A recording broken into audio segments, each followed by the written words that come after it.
I got so much motherfucking design on right now. Break it down, bring it back, make it clap. I got 3 old thoughts, new guap, where that thing. Bitches on my line, and you know they come strapped, hold up. Nama saya Destin Asa Putri Ginting, kelas A semester 3. Kali ini saya akan mengerjakan tugas perbaikan nilai ujian mata kuliah Wacana Bahasa Indonesia.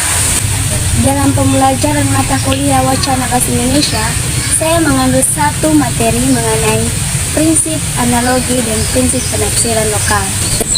Suatu wacana pada dasarnya mengandung beberapa pengetahuan serta informasi yang tidak semua orang dapat mengetahui maknanya. Oleh karena itu, perlu beberapa prinsip untuk mengetahui apa makna yang terkandung di dalam wacana tersebut. Oleh karena itu, untuk memahami wacana kali ini, saya akan menjelaskan tentang prinsip analogi dan prinsip penafsiran lokal. Jadi, kedua prinsip ini adalah prinsip yang digunakan bagaimana kita memahami makna yang terkandung dalam sebuah wacana. Pertama-tama, saya akan menjelaskan tentang prinsip analogi. Prinsip wacana yang sangat penting dan sangat mendasar adalah prinsip analogi. Prinsip analogi ini adalah mengharuskan pembaca dalam menganalisis wacana lisan dan tulis untuk mendapat pengetahuan secara mendalam, secara meluas untuk menganalisis suatu wacana tersebut. Anjuran ini sangat tidak berlebihan. Mengapa? Karena wacana ini merupakan kristalisasi yang menyatu secara komprehensif, lengkap, dan utuh. Jadi, untuk menginterpretasikan dan memahami isi wacana, maka perlu wawasan yang luas untuk mewadai apa yang ada dalam sebuah wacana tersebut. Prinsip analogi mampu menjelaskan dan memahami kepada kita bahwa banyak sekali gejala bahasa yang kita dapati dalam sebuah wacana. Contohnya saja pada kalimat menyentuh mati. Di sini sering kita dapati terletak pada gardu listrik. Di sini tulisan yang terletak menyentuh mati pada gardu listrik ini bukan dari pihak PLN yang menuliskannya, melainkan itu ulah-ulah masyarakat. Tapi karena kita sudah menerapkan prinsip analogi ini, jadi kita sudah memiliki bekal berwawasan luas. Jadi kita dapat mengetahui bahwa maksud dari menyentuh mati ini adalah ketika kita menyentuh gardu listrik tersebut, maka akan berisiko tinggi menyebabkan kematian. Dari mana kita mengetahui bahwa gardu itu bertegangan listrik dan dapat membahayakan nyawa manusia? Tentunya karena kita memiliki atau dibekali wawasan yang luas.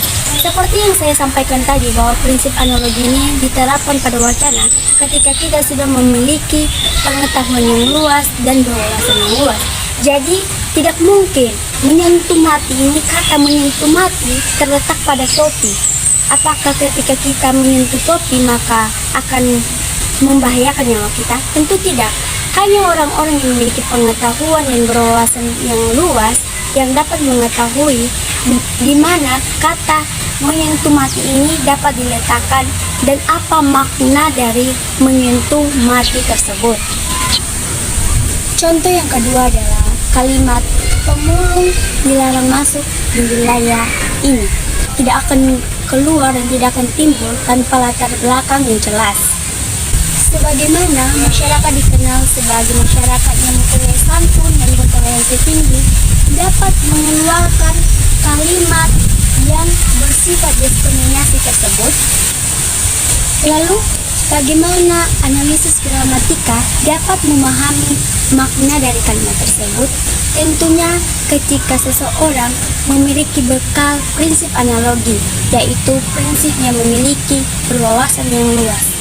Seperti yang kita ketahui bahwa pemulung ini merupakan profesi yang mengumpulkan barang-barang bekas. Nah, bagi sebagian orang, tidak semua orang mau untuk pemulung memasuki wilayah pemukimannya. contohnya saja orang kampung. Mengapa mereka tidak ingin atau tidak mau pemulung memasuki wilayah tempat tinggalnya? Karena secara sosial pemulung ini berprofesi sebagai pemulung barang-barang bekas.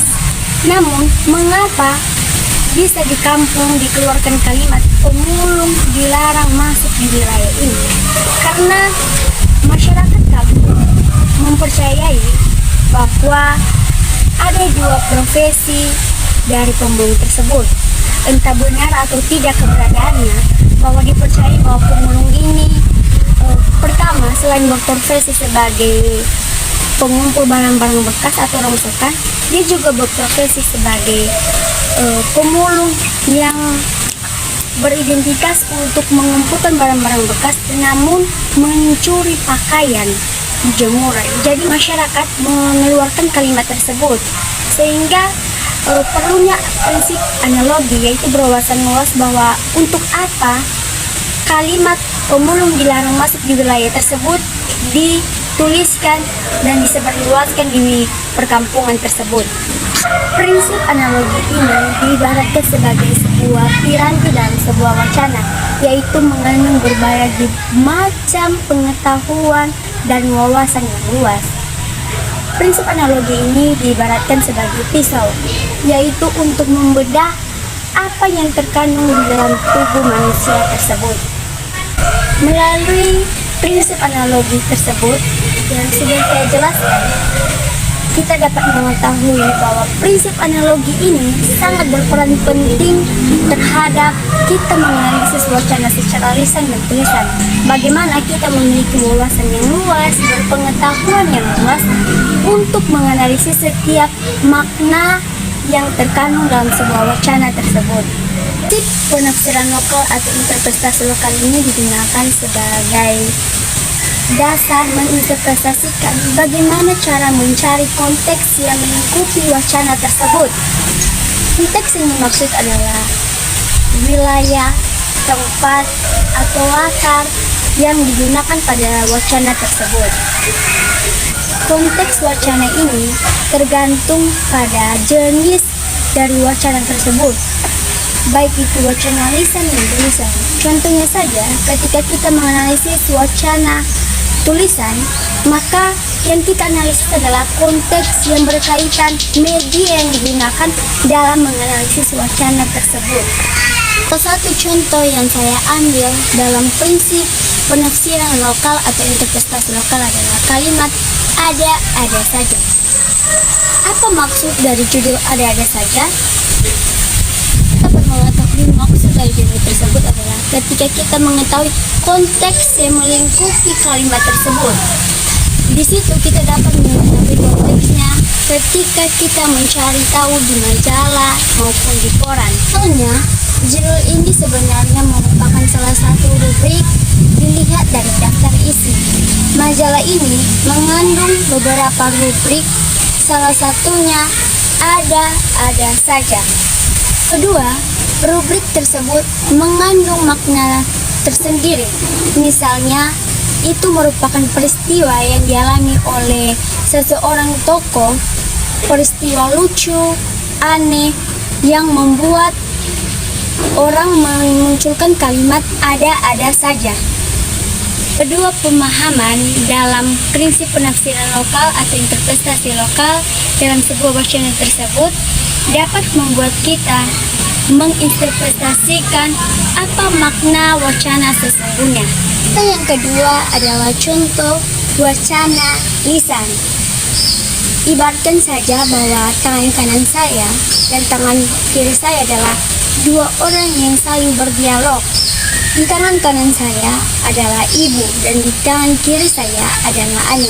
Sampaikan kepada Ani, Ani, lampu kamar kamu dinyalakan. Lalu jawab Ani, iya bu.